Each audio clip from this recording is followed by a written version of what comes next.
Hi, this is Jessica DaMassa with WTF Health. I'm here at ICEE Health, and joining me right now I have Marvin Liao. He is a partner at 500 Startups, so it's a pleasure to have you here joining us. We don't usually get to talk to people outside of healthcare, so welcome. Thank you for having me. Introduce 500 Startups to those watching, for those who are not familiar with what it is. 500 Startups, we're an early stage venture capital fund. We are also fairly well known for the accelerator program that we run. And we've been around for the last 8 years, done over 2,000 investments, actually, and we do a lot of digital healthcare investments. All right, so talk to me about what you're seeing in digital healthcare. What areas are the most exciting to you right now? I mean, particularly in the U.S., it's a little bit of a tough space because of the weird sort of like regulatory stuff. But what we're seeing is like a lot of areas, like for example, in digital therapeutics, a lot of, I would say, psychiatric, so online psychiatric mental health is an area that's super interesting. I'm also looking at a lot of like computational biotech stuff.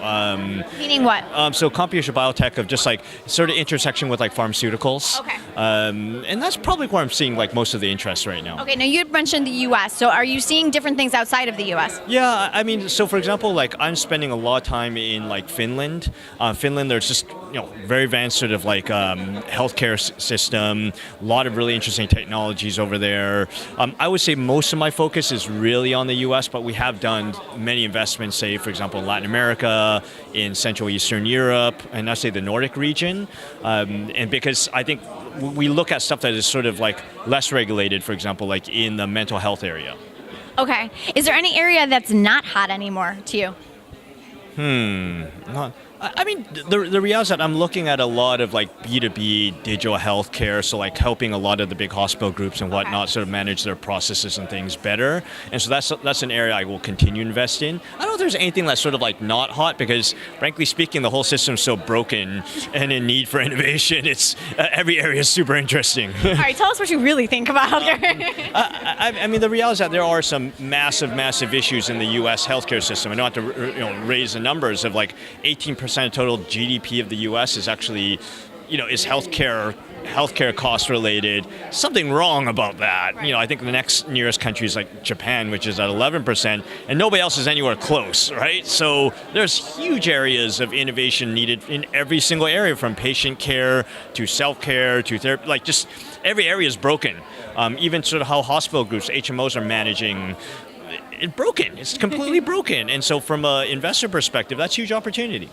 Other than the upside that you'd gain from investment, are you optimistic that things are moving in a positive direction, or that some of these technology companies that are coming into play here, the Apples and Googles of the world, are going to help us fix things? I think so. I mean, between sort of like Apple, just think about all the market power Apple has, like the direct sort of to consumer, sort of, I would say the data they're gathering just from like their watches alone and the smartphones, the fact that there's deep interest in this area, huge brand, which actually will help with adoption. I think those are really, really good things. And I think why I'm super bullish in the long run is that it's such a huge problem, needs to be taken care of.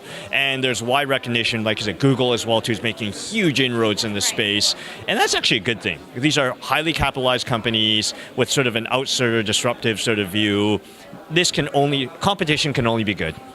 Come outside of the U.S., because I think one of the failings of our health system is that even the people innovating in it tend to not look outside of it because our system is so unique. Yeah. But I think that a lot of times people are solving the same problems around the world, curing diabetes or helping people prevent diabetes. That it's a similar thing. What else do you think we can learn by looking outside of the U.S. in terms of from an innovation standpoint or from a startup standpoint?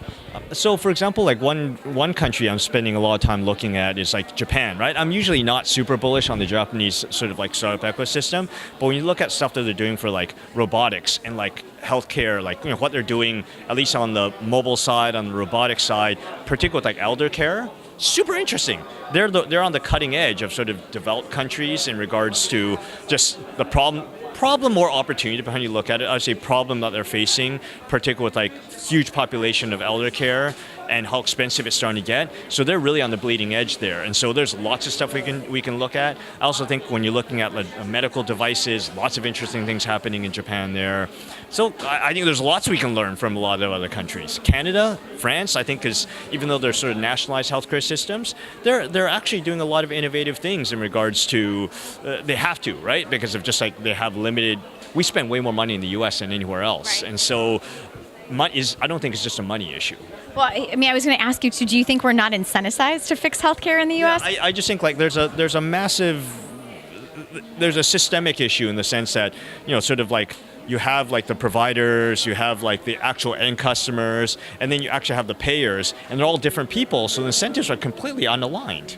And so I actually think like you're going to see a lot of really innovative things happening in some of the other countries because of the fact that there's a little bit more alignment where the government's paying for this stuff, and they have massive incentive to so basically drive lower costs and better sort of like, I would say better results. And so I think we should be watching very closely. If you had to give some advice to the U.S. health system in terms of moving forward on a path to innovation, what would it be? Boy, that's a tough one. I bet there's so many smarter people thinking about this. I just think like from an incentives perspective, I actually think the whole system needs to be blown up and actually just built from scratch. And I don't know how, that's just not easy to do. No, were you encouraged at all by the whole JP Morgan, Berkshire Hathaway, Amazon alliance? Absolutely, yeah, and Amazon, absolutely. That brings more competition into the system, and that can only be a good thing, in my opinion. All right. Well, thank you so much for joining us. It's a pleasure to get your perspective on these things. Lovely to speak with you. I'm Jessica DaMassa with WTF Health here at ICEE Health. Thanks so much.